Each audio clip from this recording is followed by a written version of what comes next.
Welcome to the Wealth Matters podcast, where investors come together to better understand how to build passive cash flow and create generational wealth without all the confusing mumbo-jumbo.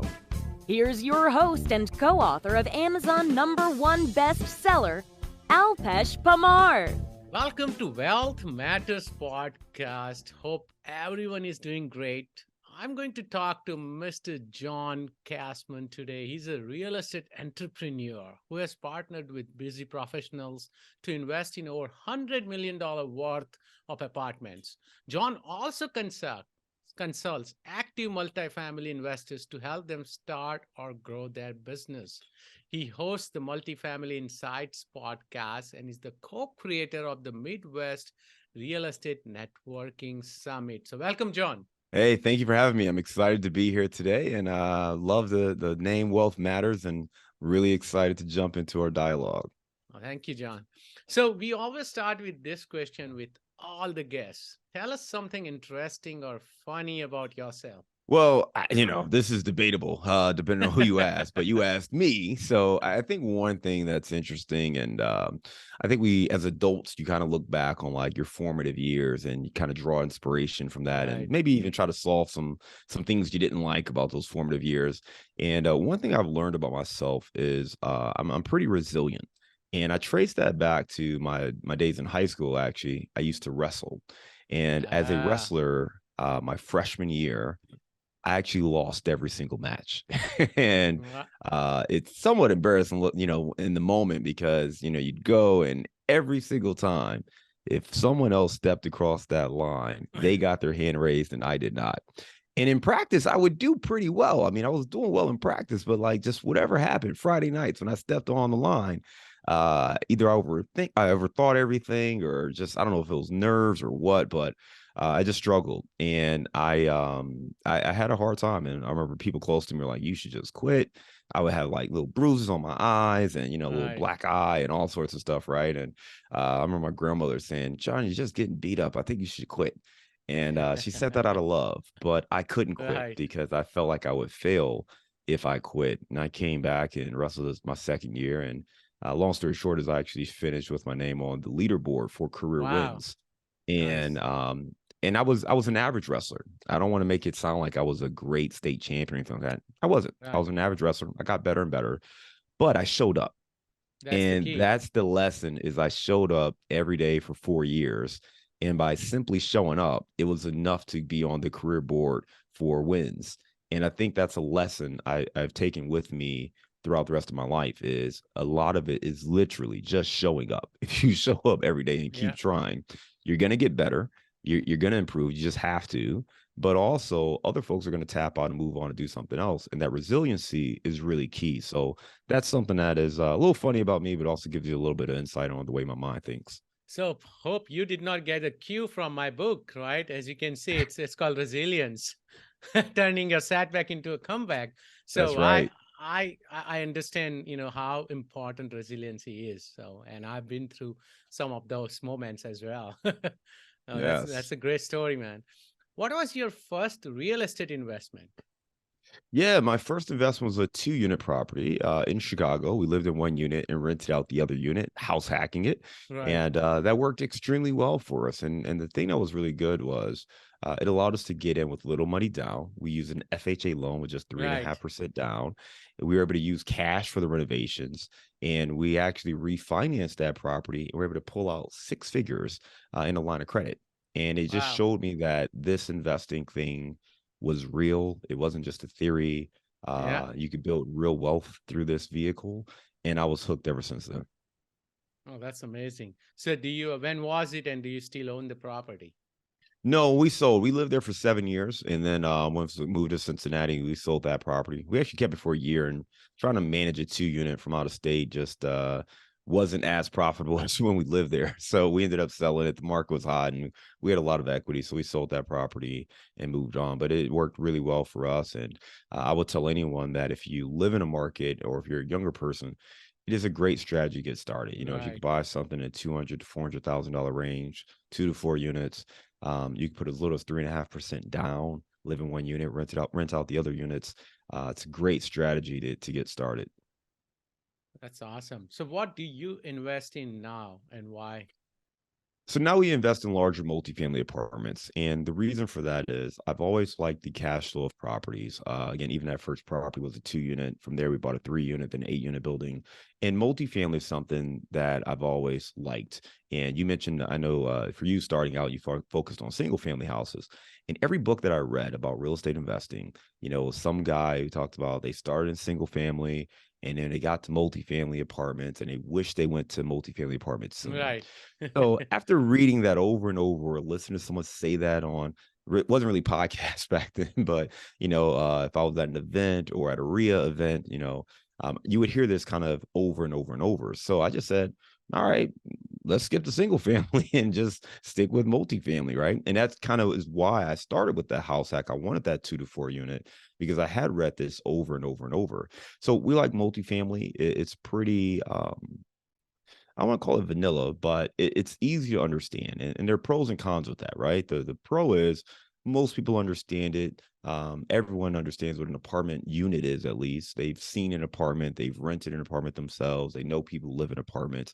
So it's not a foreign concept of how apartments work, right? And how they make money. The challenge is because so many people understand it, there's a lot of competition to buy and own apartments because of all the beautiful benefits that come with it.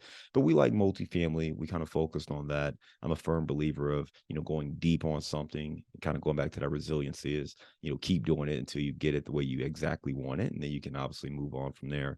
But we like apartments. We buy larger apartment buildings.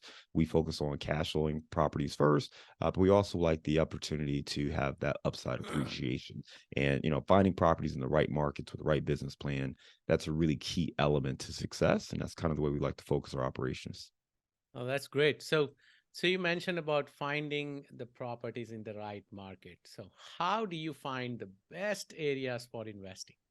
Yeah, so this is one of the things that took me a minute to really understand. And part of it was going back to that 2 unit, right? I crushed that deal. I bought it Right. for 342 within literally, I think within a year or 18 months. We put $100,000 worth of equity, more than that actually, because we pulled out 100,000 in line of credit. So we had created that much value in just a year and a half. So one of the things that helped us was we invested in the right neighborhood. Timing had a lot to do with it too. But out of 77 Chicago neighborhoods, only one didn't lose any value from 2008 to 2011. And it was a Wow. neighborhood called North Center. So I came across that stat and said, well, this is like a neon sign saying invest in this neighborhood, right? If you Mm-hmm. didn't lose any value from 2008 to 2011, uh, you know, for me, I didn't need to know anything else about the neighborhood. I didn't Right. care, right? The data told me that it was fundamentally sound enough where it was growing or at least maintaining, its current value through all of that chaos. It would be fine for the foreseeable future. So we invested in North Center. But as I started investing more and looking at buy that 3 unit and then eventually that 8 unit, I didn't have that neon sign saying this is the neighborhood, right? So Right. now I had to actually start understanding data more. And I was reading and trying all this anyway. And I ended up landing on another neighborhood in Chicago that was really good. The 8 unit, kind of a similar thing, but the numbers stopped working. So I had to keep kind of expanding. Well, I got to a point where I wanted to work with other investors, and that meant sharing in the profits, which means less money for me. So as I looked at the same kind of deals, well, they just didn't pencil or come close to penciling in those Chicago neighborhoods. So I had to now look at other markets, other cities. And Cincinnati was one that I was very fond of because my wife was from here. We had family here. I was coming here 4 to 6 times a year anyway. And eventually I felt like we would probably move here. So for me, I had a hard time figuring out where to invest in Cincinnati. So in Chicago, I had a combination of quantitative data plus qualitative data. Right. I was in the neighborhoods, I was going to Yeah. the restaurants, I had colleagues and coworkers, and I knew where they were living and where areas they were interested in. So I could take all that information and figure out where I wanted to invest, right? And especially close to where I lived, right? So I didn't want to go further than like 20 minutes from where I lived. So I had all of that, and that helped me figure out where I was willing to look for opportunities. But you go to a different city and you're starting from scratch. So how do you find the best places to invest? And that's a challenge that I faced. And I realized that a lot of the things I was learning from other professionals, it just didn't resonate because they were looking in, say, Texas or, Seattle, and those markets are so drastically different than what you find in the Midwest, like Cincinnati and Indianapolis and some of these other cities. So I really had to understand how to pull back and look at it from a macro standpoint and then go micro. So if we've got a little time, I can talk to you about kind of my high level approach. Sure. So Yeah. the first thing that we do is we're looking at the macro level. We want to know what's happening in that market, what's going on with population, what's going on with jobs. Is it business friendly? Is it landlord friendly? And we're looking for places where there's growing demand, but also it's going to be a friendly business environment for us as landlord or property owners. So that's the first thing that we're looking for. We also want diversification. We want diversification from the Yep. industries, different types of jobs, different types of employers. We don't want it to be, for instance, one industry. I used to live in Detroit. Detroit was heavily driven by the automotive Yeah. industry.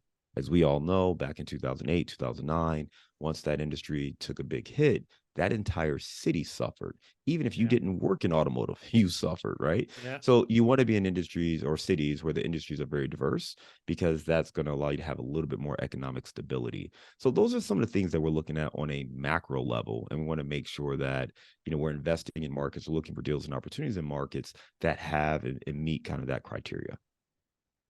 Oh, that makes sense. So, you said that you studied a lot of data. What are some Yeah. of the tools you use, or websites or apps to study that kind of data? Well, like you, I have a podcast. My show is called Multifamily Insights, but when I launched it, it was called Target Market Insights. And Ah, I okay. launched that show really as a cheat code to answer these kind of questions because Right. I was Of still in course. Chicago trying to figure out how to invest in Right. particularly Cincinnati, but I was open to other markets.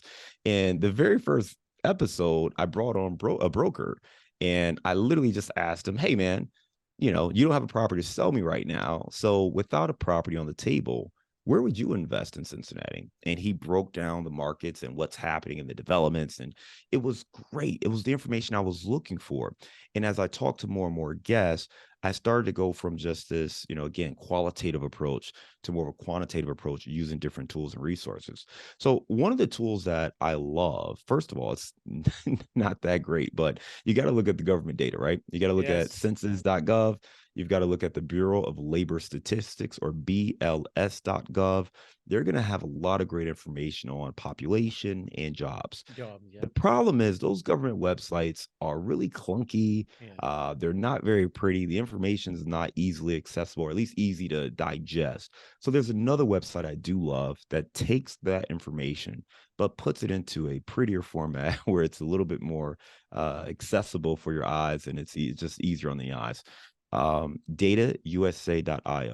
It's my favorite website when I'm looking at a market because it pulls in all that data and it pulls it together in an area where I can actually compare two cities. So I can look at, say, Indianapolis and Columbus, and I can put them on a side by side map, and it'll show me the population for both. It'll show me the job growth for both.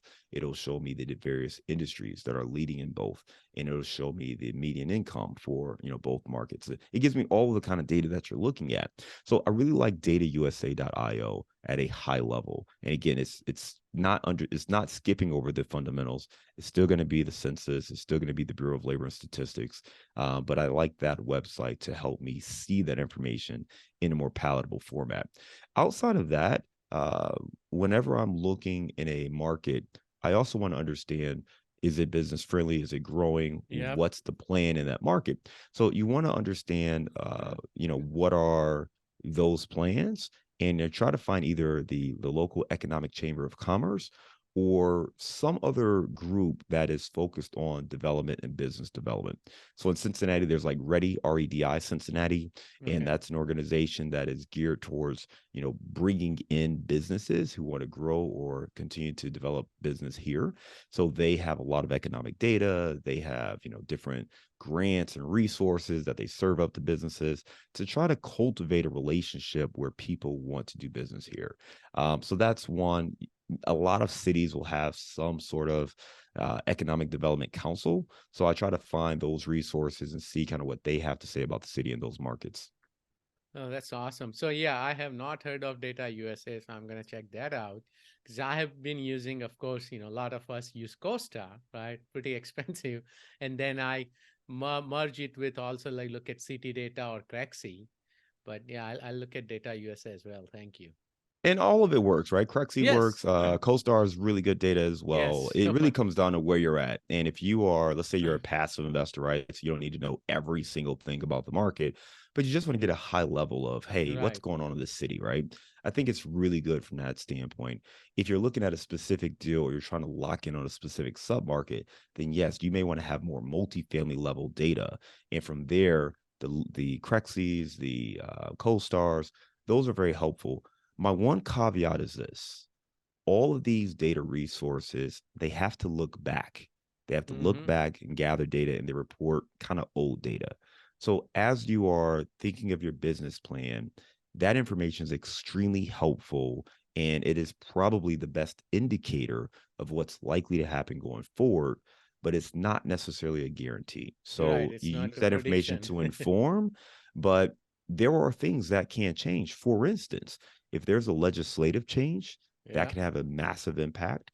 If there's a funding change, if there's a business change, or let's Yeah. say there's a large company and they're closing shop They're or they're moving out. moving production of something somewhere else, you need to know that because if that was a major driver, that may not be the case. And I'll give you a real time example. Right now out in the West Coast, I know you're out there in San Francisco, but we know the tech industry is going through a lot of layoffs right now. Yep. Okay. So we have seen markets like Arizona and Nevada doing extremely well in recent years. Some of that's been driven by the By tech tech. industry. Most of it. So so you cannot just assume that Arizona, Nevada are going to keep growing at the same Right. clip if tech was driving that growth Yep. and we see the tech industry starting to have a bit of a pullback. So things like Yeah. that, you want to understand the data, but you also need to understand what's driving the data so you can look into the future and maybe not make the same predictions, even though the data that CoStar has is probably going to look really good. But as you project forward, it may not be the same data for you. So you just have to understand the data, not just take it in and run with it. Oh, that's a great point. Thank you. So we spoke about finding the best areas for investing, right? And once you find the area, right now you're in Cincinnati, so that works fine because you are already there, you live there, you already have a team there. How do you build a team in a new area which you found, right? Which is maybe 500 miles away, or maybe, like for me, it's most of the time it's at least 1,000 or 2,000 miles away because I'm in Bay Area and I can't invest here. So how do you build a team? That's a great question. It's a hard thing for people because, I think a lot of times people think of building a team and that means, okay, I need to have a broker or someone, an agent, someone like that who's going to bring deals. I need to have maybe a property manager, maybe a contractor, and maybe, some other folks, a title company Right. and things like that. But those people could come later, right? Right. So building teams is really important. The challenge is how do you find the right people? How do you qualify them? Because certainly you can find any contractor or any property manager or any broker, but you want to find the right people for you. And that starts by being really clear on what your objectives are. What are you looking for? Are you looking for a 5 to 10 unit? Are you looking for a 20 to 50 unit? Are you looking for something bigger than that? You've got to be clear on what you're looking for. And then you're going to start talking to people. I start with networking all the time. I want to network with other investors. Yep. I want to network with industry professionals. But the key is you have to get in the market even if you're 500 miles away, at some point early in the process, you want to get to the market. You want to meet these people in person. I want to look them in their eye. I want to grab coffee. I want to get to know them. I want to build a relationship. Zoom is great, a great alternative, but nothing beats just a face-to-face meeting if you're building out your team. So I think that's really important because these are going to be the people who are driving the business on a day-to-day basis, and you want to have that kind of relationship with these people. From there, I'm looking at referrals, but I want to make sure that they have the experience to do what it is we're looking for them to do. In my experience, you tell me about yours, but in my experience, whenever you tell people you're looking for something and it's business and they can put money in their pocket, they're pretty quick to tell you they can do it. Yep. I mean, now some will tell you, no, that's not my thing. And that's actually a great sign. That's a sign of Yeah. maturity. That's a sign that someone's really clear on what they do well and what they don't do well. But if you're talking to contractors, I've never met a contractor No. that just turned down work while they were in growing mode, right? If they're busy, by all means, they'll tell you, hey, man, yeah, this project's too small for us, or, Yeah. we don't have time to take this on. But if that calendar's not filled, they take on a lot of projects, right? Yep. And it may not be one that fits their level of expertise. So I think you have to be very careful on who you work with. And you may like someone, but you don't partner with someone because you like them. You partner with them because they actually have the skills, the Right. knowledge, and the experience, the demonstrated experience to deliver on what it is you're looking for. So I'm asking questions and I'm looking for clues that they can actually deliver on whatever my business plan is and the kind of properties I'm looking to buy. And then from there, you get to know them and you try them out. If there's a great way to do a trial run, that's excellent. But if not, you go into it. And if you have to make adjustments, you make adjustments along the way. That's awesome. So now let's talk about your own investments. Yeah. What are some of the mistakes you have made with your investments? Well, let's talk about what we just mentioned, right? So building that team. I remember we bought our first property in Cincinnati, and I was living in Chicago at the time, and I reached out to my network looking for referrals, particularly for folks who actually lived in Cincinnati. And I had a property manager referred to me, had another contractor referred to me, interviewed them, decent conversations, but I mean, they were referred by pretty reputable people. Right. So unless there was something blatant, like I was probably just going to hire them.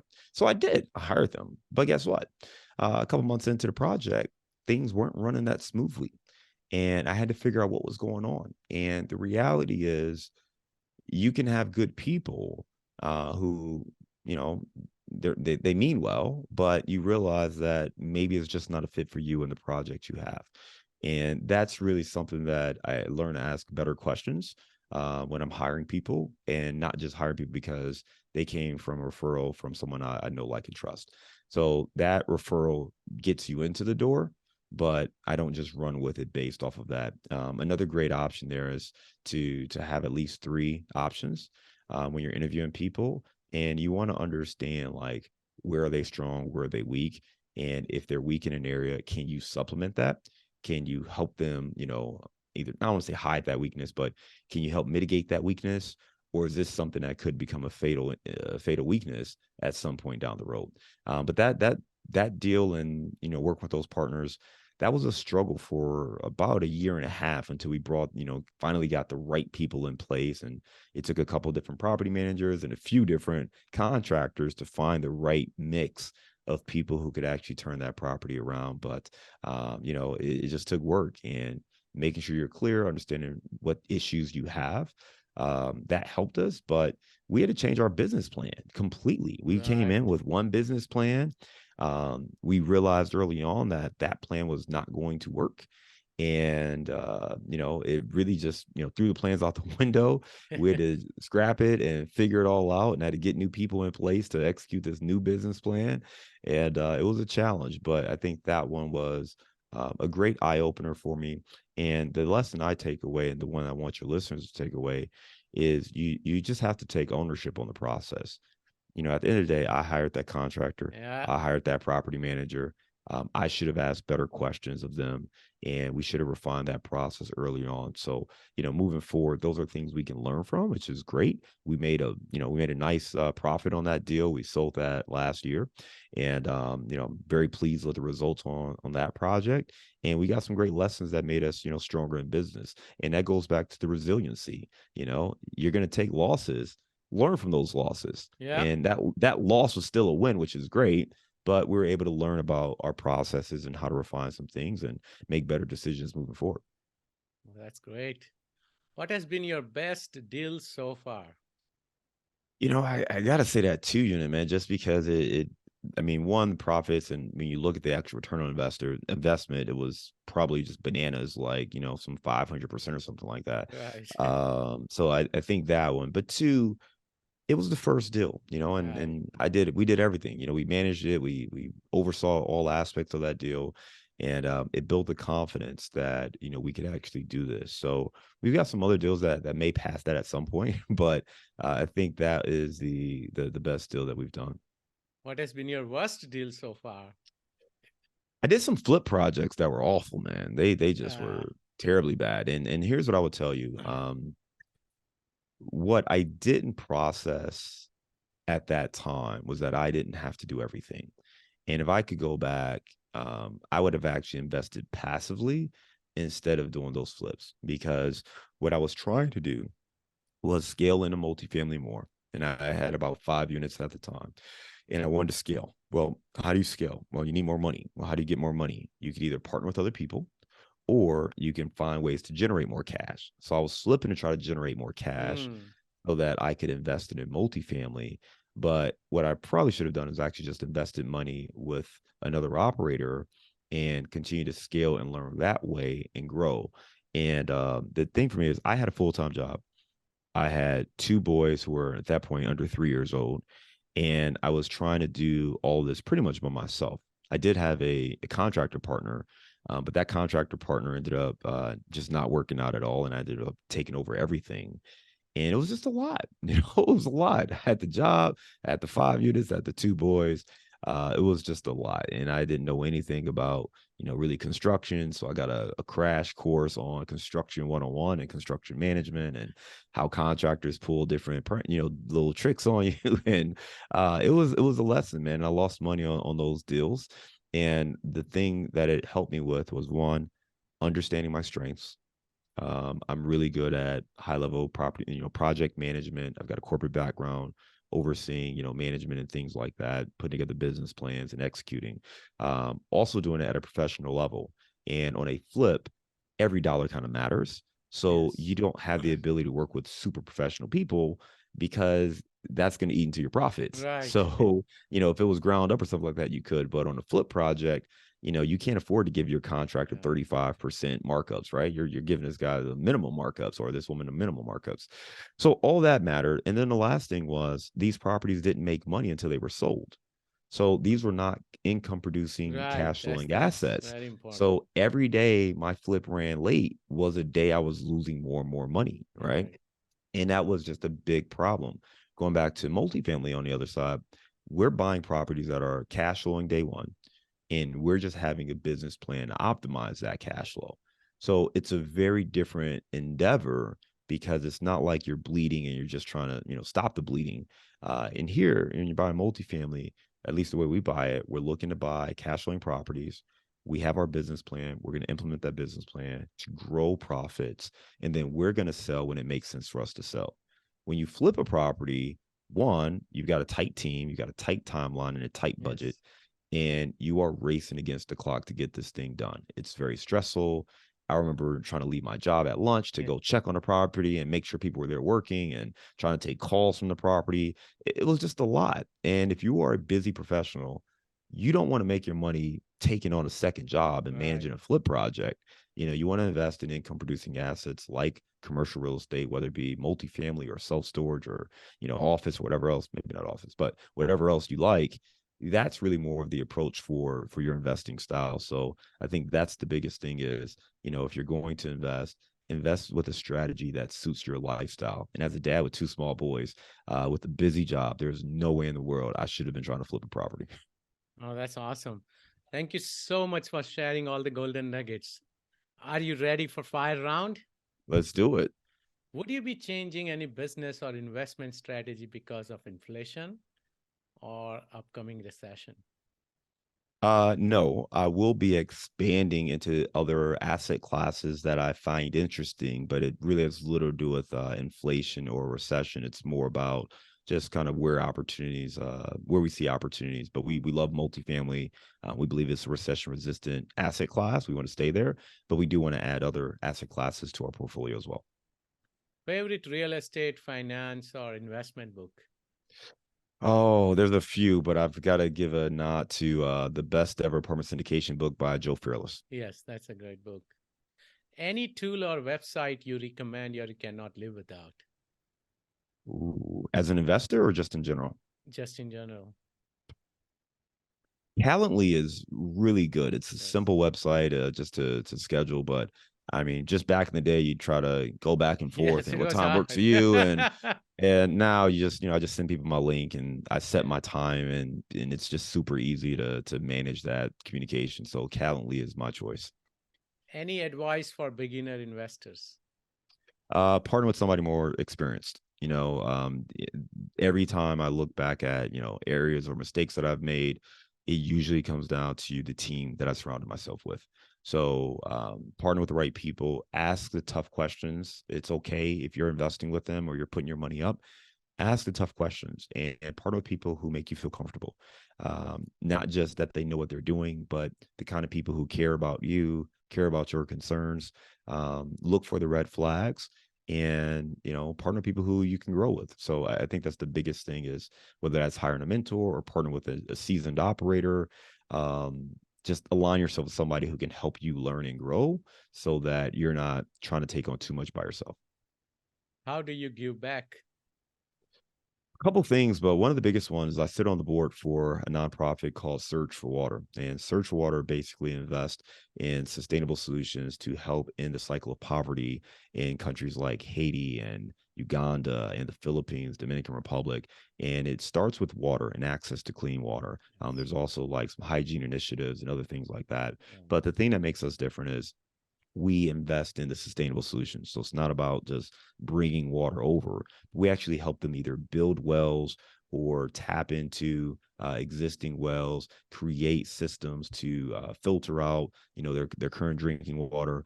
But some of this stuff is just really basic human needs that some of these remote locations in these countries, they just don't have access to.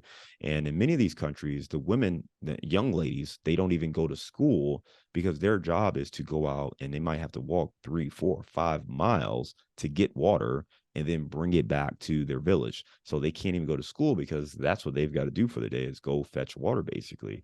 So we're trying to work on, improving those situations, work with local initiatives and local groups to create these sustainable solutions. So Search for Water is one of the best ways to give back. That's amazing. How can my listeners reach out to you?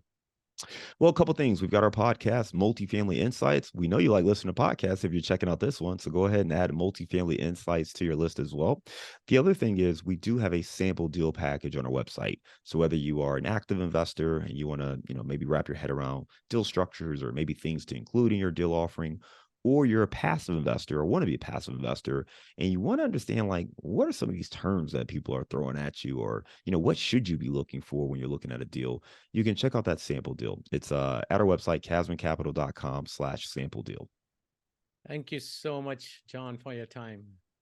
Absolutely. Thank you for having me today, and I look forward to staying in touch with you. Absolutely. Thanks for listening to the Wealth Matters podcast. If you enjoyed it, please leave us a 5-star rating on iTunes so others can enjoy the show too. Have a great week and happy investing!